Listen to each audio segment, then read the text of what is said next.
La fin de l'eau, non, ce n'est pas un énième rapport de l'ONU ou de l'OMS sur l'état de l'eau dans le monde, mais une interrogation qu'adresse Simon Porcher et qui s'imposera à quelques millions de Français d'ici une génération. Pas la fin de l'eau partout, pour tous, non, mais pour certains usages, certaines régions ou certains moments de l'année.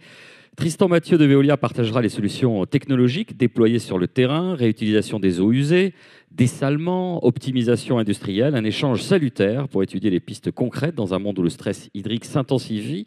Tristan Mathieu, vous êtes donc directeur des affaires publiques de Veolia Eau. Simon Porcher, vous êtes professeur des universités à Paris-Dauphine, PSL, et justement auteur de La fin de l'eau. Et vous serez interrogé tout de suite par Géraldine Wössner, journaliste au Point. Sous vos applaudissements, mesdames, messieurs. Bonjour. Merci à tous d'être ici. C'est l'un des défis majeurs que va devoir affronter un monde plus chaud d'au moins 2 degrés, peut-être 2,5 degrés d'ici la fin du siècle, potentiellement plus 4 degrés en France. Comment gérer cette ressource à laquelle toute forme de vie est indissociablement liée? Merci Simon Porcher, Tristan Mathieu d'être avec nous ce matin pour objectiver finalement nos défis et y apporter peut-être un début d'un bouquet de solutions. Simon Porcher, j'aurais voulu qu'on évoque avec vous quelques ordres de grandeur pour cadrer le débat. L'eau est très abondante sur Terre, on est d'accord. L'eau douce, par contre, non seulement elle est très mal distribuée, mais elle est rare. L'eau douce, c'est 2,5% de l'eau qui est sur Terre. Le reste de l'eau, c'est de l'eau salée. Et donc, quand on parle de planète bleue, on parle essentiellement d'une eau qui est salée. L'eau douce, c'est une petite partie de l'eau sur Terre. Et quand on regarde l'eau douce, qu'on zoome sur la composition de l'eau douce, elle est détenue essentiellement dans des glaciers, en grande majorité. Donc elle est piégée. C'est l'année des glaciers, et les glaciers sont en train de fondre. Et quand les glaciers fondent, l'eau douce coule dans l'eau salée. Qu'est-ce qu'il reste pour nous? 0,8% du total? Oui, enfin, il reste de l'eau souterraine, à peu près 30% quand même d'eau souterraine, mais qui est plus ou moins facilement accessible. Et puis effectivement, l'eau des rivières, l'eau qu'on observe nous dans la nature, c'est qu'1% de l'eau douce. D'accord. De quelle façon le changement climatique qu'on observe déjà va bouleverser dans le monde, mais surtout en France, notre rapport à l'eau? Le changement climatique, ça change les régimes de précipitation. Ça fait qu'à certains endroits, il va de plus en plus pleuvoir. Dans d'autres endroits, il va de moins en moins pleuvoir. Donc on a des régions qui sont de plus en plus sèches, d'autres qui sont de plus en plus arrosées. Parfois, sur une même région, on va avoir des inondations en hiver, des sécheresses en été. Et ça pose effectivement un vrai défi parce que l'eau n'est pas disponible au bon endroit et au bon moment. Parce que l'eau aussi, c'est très saisonnier. En France, on a 2 saisons, une saison des pluies, plutôt hivernale, et puis une saison sèche en été, où là, on a aussi des besoins en eau, parce que la vie continue, et on en a besoin pour nos différents usages agricoles, industriels, domestiques. Donc c'est important de comprendre, on n'aura pas moins d'eau, il y aura toujours le même stock d'eau, simplement, c'est l'accessibilité, la disponibilité va évoluer et assez considérablement. Au niveau mondial, au niveau global, on a toujours le même stock d'eau et le même niveau de précipitation qui tombe chaque année depuis la préhistoire. Par contre, effectivement, avec ce changement de régime de précipitation, l'eau ne tombe plus au même endroit, tombe différemment, et donc ça crée évidemment une nécessité d'adaptation pour des territoires qui se retrouvent à sec ou avec trop d'eau, et parfois, encore une fois, avec un mélange des deux. C'est un vrai défi. Tristan Mathieu, la question de la quantité d'eau va se poser, la question de sa qualité aussi. Oui, évidemment, ce sont les 2 grands défis qui d'ailleurs sont liés. Et on le voit bien d'ailleurs, les Français ont pris conscience de ça. Ils ont pris conscience après l'été 2022 de la grande fragilité de la ressource parce qu'il y a eu des manques d'eau importants, parce qu'on a vu nos grands fleuves, la Garonne et d'autres, avoir des débits qui étaient devenus très faibles. Et cet été 2022 nous annonce d'ailleurs ce que sera pratiquement ce que seront tous les étés dans quelques dizaines d'années. C'est ce que nous disent les météorologues. Ça, c'est le sujet de la quantité. Trop peu d'eau, mais aussi parfois beaucoup trop d'eau. Et finalement, le risque létal de l'eau, il est lié aux inondations. Bien sûr. Et on le voit dans des endroits où on peut être surpris, dans le nord de la France, évidemment dans le sud-est, dans le sud-ouest, mais aussi dans des pays, dans des régions du nord de la France. Et puis le sujet de la qualité, sujet grandissant parce que d'abord on détecte de mieux en mieux évidemment les pollutions. On a fait des progrès considérables en matière de détection. On a des micropolluants sur lesquels on a des méthodologies d'analyse qui datent seulement d'il y a quelques mois. Une Union européenne qui va pousser à de mieux en mieux détecter ces micropolluants, et donc en effet un sujet de qualité qui en plus est accentué par moins de quantité, parce que du coup, il y a concentration des polluants. D'accord. Donc finalement, moins on utilise, par exemple, d'intrants ou de pesticides, plus on en détecte. C'est un peu le mouvement qu'on voit en France. En tout cas, je ne sais pas si moins on en utilise, plus on en détecte, mais les deux sont pas liés. Mais en tout cas, on est capable de détecter de plus en plus de molécules de manière très fine, et on découvre quand même un niveau de pollution de l'environnement qui est important. Que ce soit dans l'air, dans les sols, dans l'eau. Et évidemment, face à ça, on a une responsabilité, nous, en tant qu'opérateurs, en tant que Veolia, qui est d'aider les collectivités à mieux détecter et à mieux traiter. Alors, les changements climatiques sont effectivement déjà perceptibles. On en mesure les conséquences qui vont évidemment s'accentuer. Est-ce que ça a déjà des conséquences concrètes dans les décisions locales, finalement, sur l'accès à l'eau ? Oui, ça en a, parce que d'abord, à l'été 2022, pour revenir à cet épisode, on a eu plusieurs centaines, presque 1000 communes qui ont été privées de manière momentanée d'eau. Et ça, on n'avait pas connu ça depuis la Seconde Guerre mondiale. Et donc, tout d'un coup, il y a eu cette prise de conscience que localement, l'eau pouvait manquer. C'est-à-dire que localement, des élus locaux ont demandé aux touristes de ne pas venir dans leur commune. Des préfets ont arrêté les permis de construire, soit parce qu'il n'y avait pas assez d'eau, soit parce qu'on n'était plus en capacité de dépolluer les eaux. Et donc, on voit que les élus locaux sont en train de prendre conscience, puisque c'est eux qui gèrent localement la politique de l'eau à travers leurs compétences eau et assainissement, prennent de plus en plus conscience de ça et mettent en œuvre en effet des politiques pour y remédier. Simon Porcher, vous alertez dans votre livre que les conflits d'usage vont devenir de plus en plus récurrents. Ils existent déjà, ils sont déjà importants, alors que la situation n'est pas encore critique. Est-ce que la France est un peu endormie, qu'elle n'a pas anticipé en fait ces changements de disponibilité ? Juste pour faire un petit rappel, la France est très avancée en matière de gouvernance de l'eau. Oui. En fait, on a plutôt anticipé, et c'est ça aussi le problème d'être un bon élève, c'est que c'est aussi difficile de s'améliorer derrière. Donc, on a des agences de l'eau, on a des financements dédiés à l'eau, on a des mécanismes de gouvernance territoriaux de l'eau au niveau des bassins. Et au niveau mondial, on est vu comme un très bon exemple. En gouvernance, oui, mais dans les solutions à apporter. Et alors, dans les faits, la gouvernance n'empêche pas toujours les conflits, effectivement, même si on essaye de les prévenir. Donc, on a avec ces changements de régime de précipitation, avec la montée de la demande pour l'eau aussi à certains endroits, alors qu'il y a de moins en moins d'eau qui va tomber, ou des fleuves qui sont à sec, on a effectivement des conflits qui vont se démultiplier dans les prochaines années. Et toute la question maintenant, c'est d'essayer de les prévenir au mieux. Quand on lance des projets d'infrastructure, par exemple, ou quand on pense à des filières économiques, d'intégrer vraiment l'eau dans toutes les politiques, y compris d'aménagement du territoire, d'urbanisation, de manière à éviter ces conflits qui, structurellement, vont se démultiplier, puisqu'on aura de plus en plus de rareté de l'eau, de pénurie de l'eau ressentie à certains endroits. Est-ce qu'on a pris du retard dans l'adaptation ? Il faut continuer à s'adapter en tout cas. Alors là, il y a tout un débat, parce que l'adaptation, ça dépend comment vous voyez la transition, comment on la mesure. Mais il faut continuer à s'adapter, et il faut vraiment avoir cet horizon de 2050 en tête. Parce que 2050, c'est demain, ça arrive vraiment très rapidement. Et je pense que justement, au début des années 2000, on n'a pas anticipé qu'au début des années 2020, on aurait des sécheresses. Et donc des coupures d'eau du robinet, alors que c'est un usage prioritaire dans certaines communes. Donc là, il faut vraiment planifier l'infrastructure, planifier l'évolution de la demande de l'eau sur les différents territoires pour penser à 2050 et même 2100 derrière. Et vraiment intégrer aussi les générations futures dans les décisions. On va rappeler quand même que le scénario AR6 du GIEC pour la France, 2050, c'est plus 2,3 degrés. C'est ça. Donc c'est une réalité. Oui, c'est une réalité. Ça, et comme le disait Simon, ça a évidemment des influences sur la disponibilité de l'eau. On a déjà perdu de l'ordre de 14% d'eau disponible au cours des 15 dernières années, d'eau qu'on peut vraiment puiser. Et les prévisions, c'est qu'on va avoir des débits de fleuves qui vont baisser entre 10 et 40% en 2050. Et donc forcément, une adaptation dans ces différents volets. Est-ce qu'on a pris du retard, vous, le technicien ? Est-ce que vous dites on a du boulot ? Je dirais, je pense qu'il y a un intérêt.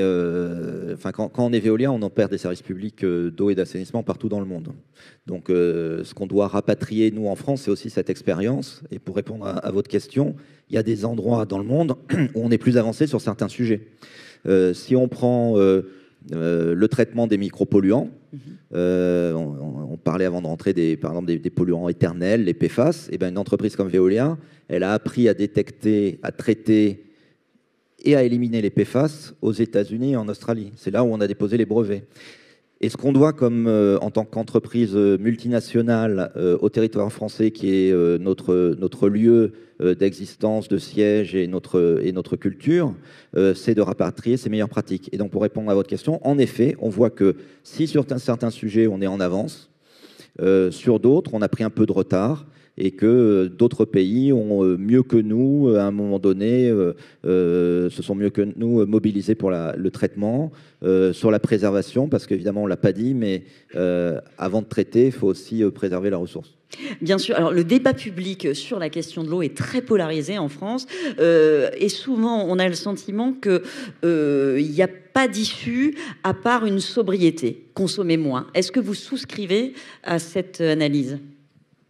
Alors là, la définition des termes est importante. La sobriété, c'est vraiment un mode de vie du juste ce qu'il faut. Ce qui est très bien aussi, mais dans la réalité des faits, aujourd'hui, on ne va pas vraiment vers la sobriété. On a plutôt des villes qui s'agrandissent, je parle d'une réalité mondiale, hein.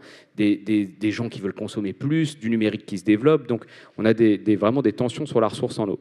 Par contre, la performance, l'efficience, l'amélioration de nos processus, ça c'est assez simple. C'est-à-dire quand on nous dit on peut économiser 10% d'eau, on le fait en fait assez facilement. Prenez au niveau d'un individu, si vous prenez une douche d'une minute plus courte, vous économisez en fait 10% d'eau par jour. Mais c'est pareil dans l'industrie, c'est pareil dans l'agriculture. Avec des tout petits gestes, en fait, on peut facilement économiser 10-20% de prélèvement. L'eau, on n'a pas vraiment encore développé cette culture de l'économie d'eau plutôt que de... Je ne sais pas si on parle de sobriété, mais en tout cas d'économie. Elle est complètement invisibilisée, l'eau, dans nos sociétés. On a tendance à oublier qu'elle n'est pas disponible facilement. C'est presque 1 million de kilomètres de canalisation, c'est 32 000 points de captage, je ne sais plus combien de milliers de stations d'épuration. Tout ça pour un coût qui défie toute concurrence, 4,30 € la tonne, elle est quasiment gratuite, l'eau. Comment développer une culture de l'économie ?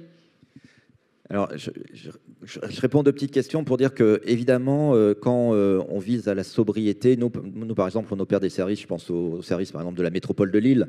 À la métropole de Lille, on a un engagement qui est de réduire de 10% les prélèvements ou les achats d'eau.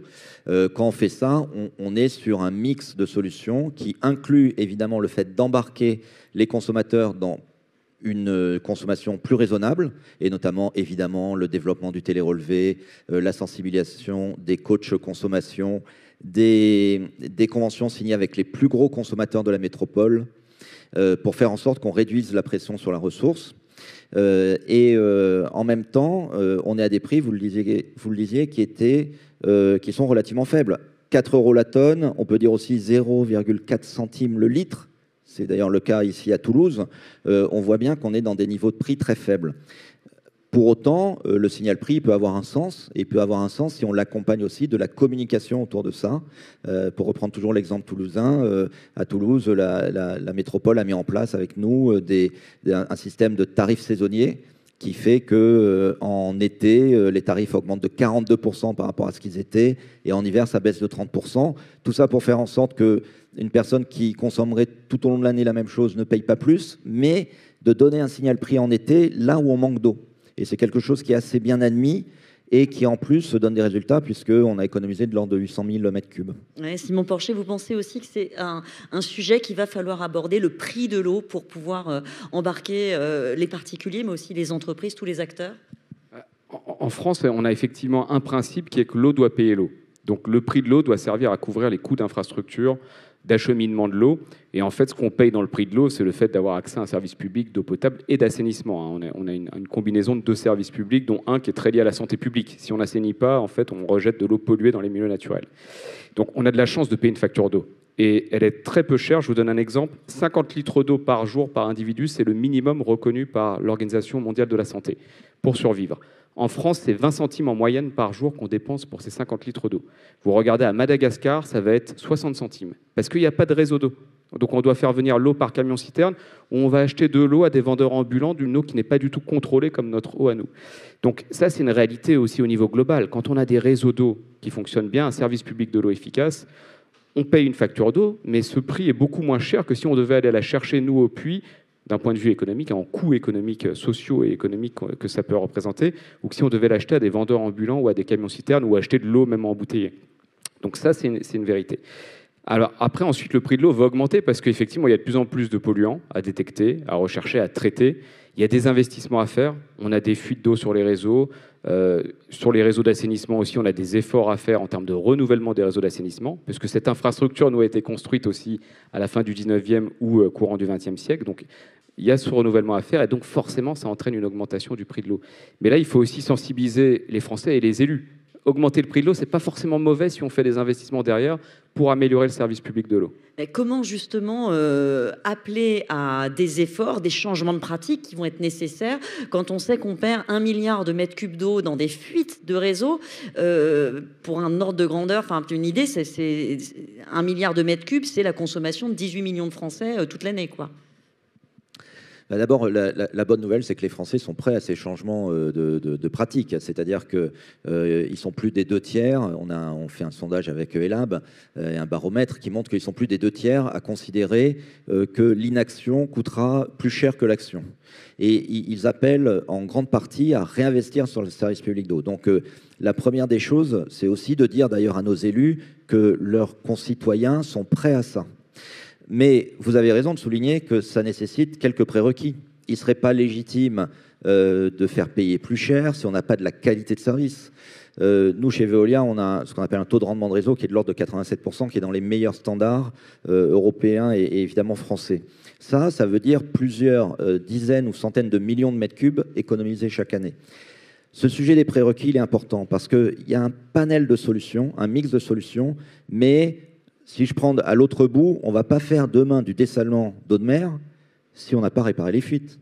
Évidemment. Voilà. Et donc, le prérequis, c'est d'abord de bien gérer son service, d'abord d'entraîner les consommateurs vers une consommation responsable, après de regarder si on peut réutiliser l'eau à travers la réutilisation des eaux usées traitées. Et puis, si tout ça, ça ne suffit pas, on trouvera d'autres solutions. Mais je pense qu'il y a une gamme et une forme de hiérarchisation qui doit s'installer. Vous insistez là-dessus aussi, Simon Porcher. On va y venir à tout ce bouquet de solutions dans une approche qui doit être territoriale et j'ai envie de dire presque hyper locale. Toutes les solutions ne seront pas les mêmes partout. Effectivement, parce que aussi tous les territoires sont différents en matière de sécheresse, d'inondation, on l'a dit, mais aussi en matière d'usage. Il y a des territoires plus ou moins agricoles, plus ou moins industriels, avec beaucoup d'activités touristiques. Donc on n'a pas du tout les mêmes usages de l'eau. Et aussi, les solutions dépendent des usages qu'on a de l'eau. Parce qu'il y a des endroits où on peut plus facilement réutiliser, on en parlera ensuite, que d'autres. Il y a des endroits où le dessalement, la question du dessalement ne se pose même pas parce qu'on n'est pas en bord de mer. Voilà. Justement, sur la réutilisation des eaux usées, alors c'est quelque chose dont on parle. Pour l'instant, on n'a fait qu'en parler. C'est quoi? C'est très, très peu développé encore en France. On vient d'un monde dans lequel il y avait une forme d'abondance de l'eau. Donc, il n'était pas illégitime de ne pas se poser la question. Bon.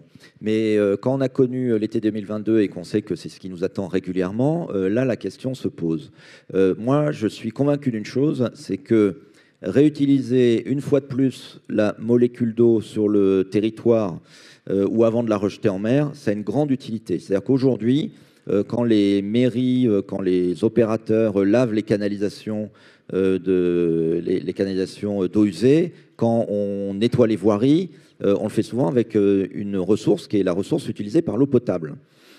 On est en train, nous, de développer évidemment sur tout le territoire la réutilisation des eaux usées. C'était d'ailleurs un des objectifs du plan du gouvernement. Aujourd'hui en France, c'est de l'ordre de 1%, un peu moins. Nos voisins, ici même espagnols, c'est 16% ou 15%. On voit donc qu'il y a un grand progrès à faire. On a du mal à le faire parce que je pense qu'il faut changer les mentalités. L'arsenal, je dirais entre guillemets, réglementaire existe depuis très peu de temps, mais il existe. Oui. Donc on peut nettoyer les voiries avec des eaux usées traitées, on peut faire de l'irrigation. Certaines collectivités le développent. On le fait sur le littoral, on le fait, si je regarde la Corse, par exemple, à Bonifacio, on va le faire pour arroser le golfe. À Sainte-Maxime, ça sert aussi de barrière anti-incendie. Donc on a de belles et de solides exemples, mais il faut accélérer vraiment ce sujet. Mais il y a pourtant encore des résistances, et puis très fortes. Pour quelles raisons, Simon Porcher? On a un défaut de communication, de pédagogie? C'est une solution qui est maîtrisée, mais il y a une méfiance envers la réutilisation d'eau usée traitée parce qu'on a peur que l'eau ne soit pas assez bien traitée pour qu'on l'utilise dans d'autres usages. Par exemple, pour arroser des jardins, qui ensuite pourraient être en contact avec des êtres humains. Donc on a un syndrome français qu'on peut appeler le syndrome de la vache folle, mais on a très peur du risque sanitaire. Ces solutions maintenant sont bien maîtrisées, sont développées au niveau international, donc il n'y a pas vraiment de risque sanitaire. Évidemment, après, ça dépend de quel usage, il faut voir. On n'en est pas encore à boire l'eau réutilisée, traitée directement, même si certains pays le font, bien sûr. C'est techniquement possible. Voilà, donc il y a cette méfiance envers le risque sanitaire. Et puis aujourd'hui, c'est une solution qui est bien utilisée, mais sur le littoral. Ce qui a été dit, parce que on rejetait de l'eau douce dans de l'eau salée, des eaux usées traitées, donc ce qui ne fait aucun sens. Autant réutiliser ces eaux usées traitées pour différents usages, mais ce n'est pas une solution qu'on peut appliquer partout. Parfois, on a besoin de rejeter des eaux usées traitées dans les milieux, pour le débit des rivières, par exemple. Ouais. Oui, peut-être pour compléter la réponse de Simon, c'est vrai qu'il faut analyser où le fait-on et pour quel usage. Parce qu'il y a des usages des eaux usées retraitées qui retournent au milieu. Quand on nettoie des canalisations d'eau usée, même si on n'est pas en bord de mer, et bien cette eau usée retraitée qui aura nettoyé les canalisations, elle va revenir à la station d'épuration et elle va se déverser dans la rivière. Et le petit bémol que j'apporte, c'est que c'est vrai qu'il y a des réticences, j'ai presque envie de dire administratives, mais les Français, eux, ne sont pas réticents. C'est-à-dire que les Français, ils sont 70% à n'avoir aucun problème à consommer des légumes qui ont été irrigués avec des eaux usées retraitées. Et d'ailleurs, heureusement, parce que c'est exactement ce qu'ils font depuis des décennies. Quand vous achetez une tomate espagnole, elle a grandi grâce à de l'eau usée retraitée. Donc il y a ça, et ils sont même prêts, ce qui nous a surpris, une majorité d'entre eux, à boire de l'eau qui aurait été issue d'eau usée retraitée. Donc je pense qu'il y a un changement de mentalité et qu'à l'inverse, il y a presque une incompréhension qui est « je ne comprends pas pourquoi on va utiliser, je mets des guillemets, de l'eau potable pour aller nettoyer une voirie ». Oui, il faudrait refaire tous nos réseaux. Il y a certains pays où il y a 2 réseaux distincts pour l'eau potable et pour les eaux usées. Ce n'est pas le cas en France. Notre réseau n'a pas été construit comme ça, quoi. Alors, il y a toujours deux réseaux, un d'eau potable et un d'eau usée, mais par contre, il y a très peu de cas où il y a de l'eau qui est uniquement traitée pour des usages urbains et d'autres qui est pour de l'eau potable. Mais ce que je veux dire par là, c'est qu'avec des eaux usées retraitées, on peut réussir à faire ça. La gouvernance, on en a parlé, est très importante et le sera de plus en plus, étant donné les conflits d'usage qui vont se présenter dans différentes régions.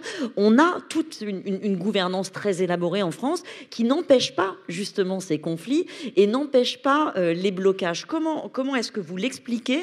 Est-ce que trop de discussions locales risquent pas parfois d'oublier un peu l'intérêt général? Il faut surtout améliorer la discussion locale, en fait. Alors ça dépend. Alors, il y a différentes choses. Déjà, la situation a quand même bien changé parfois entre le moment où on discute et le moment où on met en œuvre le projet. C'est ça le problème. Si vous menez des discussions dans les années 2000 où on n'est pas encore trop impacté par le réchauffement climatique, en tout cas on ne le ressent pas, et qu'ensuite l'infrastructure commence à fonctionner en 2020, là, entre-temps, il y a eu des sécheresses, il y a eu des inondations, il y a du stress hydrique, il y a des changements de modèle. La situation sociale de la France aussi change. Je vais prendre un exemple, mais ce qui polarise beaucoup les débats autour de l'eau, c'est la place de l'agriculture, la place de l'irrigation. Là, aujourd'hui, la France utilise 3 milliards de mètres cubes d'eau pour son irrigation. L'Espagne, c'est 22 milliards de mètres cubes. Comment penser qu'on ne va pas augmenter cette part d'irrigation quand il fera plus chaud? C'est difficile, mais on n'arrive pas à avoir de débat raisonnable là-dessus. Si on reste sur un scénario d'évolution traditionnel, comme on a aujourd'hui, effectivement, l'irrigation augmente parce qu'il va faire de plus en plus sec. L'agriculture pluviale, donc qui repose sur des pluies quand même stables, aussi doit reposer maintenant sur l'irrigation parce que les pluies sont de plus en plus incertaines, la précipitation sont de plus en plus incertaines.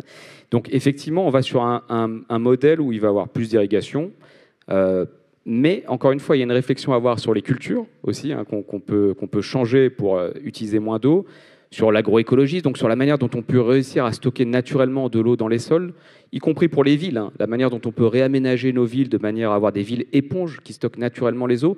C'est toujours mieux de stocker naturellement l'eau dans des nappes ou dans des rivières que de la stocker dans des infrastructures. Mais il faut fermer aucune solution. Il faut se fermer aucune solution, y compris technologique, parce que selon les territoires, encore une fois, selon les villes, selon les usages, on a des besoins d'eau aussi qui diffèrent. Mais tout ce qui va évidemment sur des solutions fondées sur la nature, aujourd'hui, ralentir le cycle de l'eau dans les villes, changer nos modèles de développement des villes est nécessaire parce qu'on n'a plus du tout le même climat qu'au 19e ou au 20e siècle, au moment où les villes se densifient. Est-ce qu'on va avoir, je fais un peu des projections, mais est-ce qu'on va devoir renoncer aux grandes transhumances touristiques sur la Côte d'Azur? Est-ce que, quand on parle de changement de modèle, c'est pas que effectivement le modèle agricole qui est en cours, mais c'est aussi tous nos modèles économiques finalement dans certains territoires? L'Espagne est intéressant d'ailleurs là-dessus. Hein. Ils se sont posé la question, puisque l'Espagne, grand pays touristique également, ils se sont dit est-ce qu'on va devoir ou non renoncer à ces grandes transhumances touristiques ou fermer nos usines d'énergie ou autres. Évidemment, ils ont une réponse qui est intéressante, qui n'est pas la réponse universelle, hein, on peut la challenger, mais qui a été de dire, nous, on va influencer le cycle de l'eau, on va mettre de la technologie, on va mettre du dessalement d'eau de mer. Énormément de dessalement d'eau de mer, d'ailleurs. On va mettre de la réutilisation des eaux usées pour ne renoncer à rien. En gros, c'est à peu près ce qu'ils ont fait. Bon. Nous, en France, une chose est sûre, c'est que déjà, il ne faudrait pas qu'on renonce à notre développement économique. C'est-à-dire qu'aujourd'hui en France, il y a un des premiers sujets qui est posé quand un industriel veut s'implanter en France, c'est celui de la ressource en eau. Est-ce que j'aurai les capacités tout le temps de faire ma production? Parce que le sujet il se pose en France, il se pose en Allemagne, on est dans une compétition européenne. Et donc moi je crois que, comme le disait Simon d'ailleurs, il faut tout faire. Il ne faut renoncer à rien. Il y a des prérequis. Les prérequis, c'est par exemple évidemment de faire de la prévention, de mieux préserver la ressource en eau, de ralentir son cycle, de préserver sa ressource sur la qualité et en même temps de traiter. Voilà. Et il ne serait pas acceptable, je trouve, intellectuellement, de se dire bon, ben, puisque je peux tout traiter, puisque finalement une entreprise comme Veolia peut tout traiter, hein, puisque je peux tout traiter, je me passe de faire de la prévention. Je trouve que ce n'est pas acceptable. Mais à l'inverse, on ne peut pas non plus se priver, parce qu'on peut traiter, on ne peut pas se priver de cette qualité d'eau qui est nécessaire aux Français. Bien sûr. Sur justement les consommations futures, aujourd'hui, la France, elle importe 70% de ses fruits, produits souvent en Espagne, hein, avec ces eaux-là. Donc, quelle est une solution? Parce qu'il va quand même falloir évoluer, mais est-ce qu'il faudrait consommer un peu plus chez nous pour soulager d'autres écosystèmes ailleurs? Alors ça, c'est une vraie question de droit international et de commerce international. Parce que dans les règles de l'Organisation mondiale du commerce, vous pouvez éviter d'importer un produit qui est mal fabriqué. Et demain, mal fabriqué, ça veut peut-être dire fabriqué avec trop d'eau. On a effectivement des biens agricoles, mais aussi des biens d'une manière générale. Un jean, par exemple, c'est fabriqué avec du coton. Le coton, c'est irrigué surtout en Asie centrale. En Ouzbékistan, ça a séché la mer d'Aral. Donc là, on peut considérer que le bien est mal fabriqué. Donc ça pose des vraies questions de commerce international, effectivement, de labellisation aussi de l'empreinte eau des produits. Parce qu'on parle là d'eau bleue, mais il y a de l'eau verte aussi qui est intégrée, donc de l'eau de pluie qui est intégrée dans les produits. Et un jean, par exemple, c'est 10 000 litres d'eau qui ont été intégrés dedans. Donc là, il y a toute une question d'amélioration de la chaîne de valeur aussi, d'un point de vue industriel ou agricole, pour limiter l'empreinte eau des produits. Je reste sur l'exemple du jean. Un jean, en fait, va être lavé plusieurs fois avant d'être vendu. Et donc là, on peut réutiliser les eaux usées du lavage plusieurs fois pour effectuer différents lavages de manière à diminuer l'empreinte eau de ce produit. Mais c'est une vraie question de commerce international et de compétitivité internationale. Et donc là, il faudrait aussi mesurer l'empreinte eau des produits en France et de la chaîne de valeur des entreprises françaises de manière à voir si on peut être compétitif avec ce type d'interdiction dans le futur. Là, la COP 30 a lieu en ce moment au Brésil. À quand une COP 1 de l'eau? Il n'y a pas de COP de l'eau. Vous, justement, Veolia, qui est un groupe international, qui est confronté aux défis mais majeurs que ça va poser dans le futur, est-ce que vous vous dites que ce serait utile?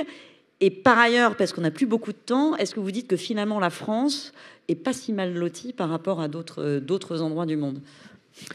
Alors, sur la COP, d'abord, il faut se dire qu'en tout cas, on a depuis peut-être une trentaine d'années le Forum mondial de l'eau qui se déroule tous les 4 ans et qui donne lieu des débats autour de la gouvernance, des débats autour de l'accès à l'eau, etc. Donc on a quand même des rendez-vous mondiaux autour de l'eau qui existent et dont on peut toujours s'interroger d'ailleurs sur la portée, parce que, enfin moi j'en ai fait quelques-uns, j'ai vu évoluer quand même la pensée, mais le sujet c'est à chaque fois qu'on en programme un nouveau, on se dit bon bah maintenant c'est celui des solutions, hein. Voilà. Donc, mais on n'est pas très sûr quand même de la portée. Votre question était sur quoi, pardon, rappelez-moi. Non, je me disais, est-ce que la France, finalement... Ah oui, la France est bien lotie. Eh bien, en tout cas, pendant longtemps, on a parlé de l'école française de l'eau. Et l'école française de l'eau, ça voulait dire qu'on était dans les meilleurs élèves, et c'est indéniable, de l'eau dans le monde. Essentiellement, alors je prêche un peu pour ma paroisse, mais évidemment parce qu'on avait un système de gouvernance à l'époque qui était novateur, mais aussi parce qu'on avait ces entreprises, et Veolia notamment, qui exportent le savoir-faire de l'eau à l'international. Quand vous allez en Europe centrale ou en Australie, les gens parfois vous disent, vous savez, enfin moi j'ai vécu ça, hein. On m'a dit, mais vous savez qu'ici on a de l'eau française, hein. Je dis, ah bon, ça c'est bien. Mais oui, parce que c'est Veolia qui gère. Bon, alors ils n'ont pas d'eau française, mais en tout cas, ils reconnaissent qu'il y a un savoir-faire français qui est indéniable. Vous parliez même du dessalement d'eau de mer. Il y a à peu près 20% des capacités mondiales qui ont été construites par notre entreprise. Merci. On est obligé de s'arrêter là, mais parce qu'on doit parce qu'on a beaucoup de questions. Quelques questions, justement. Et vous avez bien réagi par le truchement du QR code de Menti. On va prendre la première question qui va s'afficher. La généralisation du goutte à goutte dans l'agriculture, ça permettrait d'économiser combien en évaporation? Question technique, là. Je crois qu'on est autour de 30%. Non ? Sur le goutte à goutte, avec du goutte à goutte pour l'irrigation, on peut diviser par 2 le prélèvement d'eau. Donc on peut économiser 50%, voire plus, d'utilisation de l'eau. En écho avec ce que vous disiez tout à l'heure par rapport à la politique de Toulouse, à Toulouse, où j'habite, le prix de l'eau a changé, saison creuse, saison pleine, mais est-ce que ça change vraiment les usages? Est-ce que ça empêche les riches de remplir leurs piscines? Quel retour? Alors, d'abord, je dois dire qu'il n'y a pas que les riches qui ont des piscines, hein. Vous savez qu'il y a beaucoup de Français qui ont des piscines. On est peut-être là aussi le leader européen de la piscine. Mais une chose dont on est sûr, c'est que même si le prix de l'eau à Toulouse reste très mesuré, parce qu'on est là encore, on est à 0,4 centimes le litre, 0,4 centimes le litre en moyenne. Bon, cette tarification saisonnière, que moi je trouve très maligne, elle a permis, accompagnée d'une bonne communication, c'est important, de faire diminuer les prélèvements. Et donc ça, c'était vraiment le but. Et vous nous disiez tout à l'heure combien de mètres cubes économisés? 800 000 mètres cubes sur l'année, c'est ce que dit la métropole. Donc c'est beaucoup. Et évidemment, si on l'avait fait sans rien dire, je pense que pas grand monde s'en serait aperçu. Mais grâce à de la technologie, grâce au fait qu'on a des compteurs télérelevés, qu'on peut dimensionner le prix du 15 juin, ce qui n'est pas le cas ici, mais du 15 juin au 10 octobre, par exemple, eh ben, on a une vision assez fine. Et ce signal prix, c'est un des moyens à utiliser pour préserver la ressource. Est-ce que c'est si grave de perdre de l'eau? Elle ne revient pas dans le sol? Pendant très longtemps, on nous a dit les fuites, c'est pas très grave parce que l'eau, c'est pas très cher. Et effectivement, l'eau retourne à la nature avec les fuites. Aujourd'hui, on a une vision quand même un peu différente des choses parce que l'eau qui fuite, c'est de l'eau qui a été traitée, hein, donc qui a utilisé de l'énergie, qui a utilisé des produits chimiques. Et donc, il faut réparer les fuites, c'est important. Alors après, attention, on ne peut pas être à 0% de fuite parce que évidemment, c'est de l'infrastructure, c'est des coûts de travaux. Donc, mais on peut diminuer, notamment dans les grandes zones urbaines, le taux de fuite. Quand on a 30% de fuite dans une ville, c'est pas normal. Il faut converger vers 15-10%. Ah, ce n'est pas une question, c'est une affirmation. La France championne de la démocratie de l'eau, mais ce n'est pas de la gouvernance qu'il faut, ce sont des arbitrages forts et surtout un changement radical d'agriculture. C'est un avis qui s'entend, évidemment. Je pense qu'il ne faut pas trop fanfaronner quand on est français, hein, donc la France championne de la démocratie de l'eau. Bon, on a quand même il y a quand même beaucoup de choses à revoir. On le voit, par exemple, un plan haut du gouvernement, beaucoup d'objectifs tout à fait louables, mais on a du mal à délivrer, on a du mal à réinvestir dans le service public de l'eau, et forcément, on a besoin de démocratie pour ça. Qu'est-ce que vous pensez de la récupération de l'eau de pluie en toiture ou en façade pour des usages urbains? Il faut récupérer un maximum d'eau de pluie, d'autant plus que ces pluies sont de plus en plus incertaines. Donc, dès qu'il pleut, il faut récupérer un maximum d'eau de pluie. Alors, là, il y a différentes manières de faire, mais je prends l'exemple de Singapour, pour le coup, qui a très peu d'eau douce, où effectivement, on a mis des toitures qui permettent de récupérer de l'eau de pluie, on fait de l'agriculture verticale avec ces eaux de pluie récupérées, on crée des bâtiments qui sont autonomes avec des plantes qui sont arrosées par l'eau de pluie récupérée. Donc, c'est ce type de solution qu'on peut adopter en France sur le nouveau bâti, et puis aussi au niveau individuel, dans les maisons individuelles, équipées avec des citernes de retenue de pluie. Il n'y a pas de contraintes réglementaires particulières? J'imagine qu'on peut les lever au niveau local. Mais... Sur la récupération d'eau de pluie, ça dépend pour quoi faire. Évidemment qu'il faut savoir qu'une eau de pluie de toiture est polluée, puisqu'elle va récupérer tout ce qui est sur la toiture. Mais pour autant, comme le disait Simon, c'est important le plus possible de récupérer l'eau là où elle tombe et pour en faire usage après. Dernière question, plutôt affirmation. Le tourisme, c'est 8% du PIB. On ne peut pas s'en passer, ni sur la Côte d'Azur, ni en façade atlantique, mais les hôtels consomment trop d'eau. C'est pareil, il faut que en fait, les touristes consomment 3 fois plus d'eau que des habitants parce qu'ils sont en vacances, donc ils se relâchent, ils ont transpiré. Donc là, il faut les sensibiliser, consommer moins d'eau quand vous êtes touriste et tenez-vous au courant de la situation locale.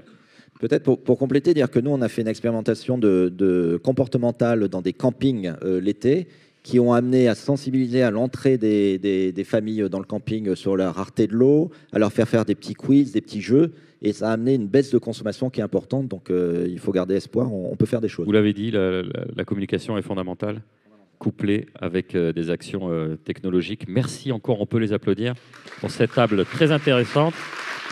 Si vous souhaitez prolonger la réflexion, Thomas Porcher dédicace tout de suite son ouvrage « La fin de l'eau ». Merci encore, on se retrouve dans quelques minutes. Simon. Et pourquoi Thomas? Pardon, je suis désolé Simon, Thomas. On se retrouve dans quelques instants pour parler du nouveau paysage ferroviaire. Qui paie quoi à l'heure de la concurrence? Là encore, beaucoup de débats, merci.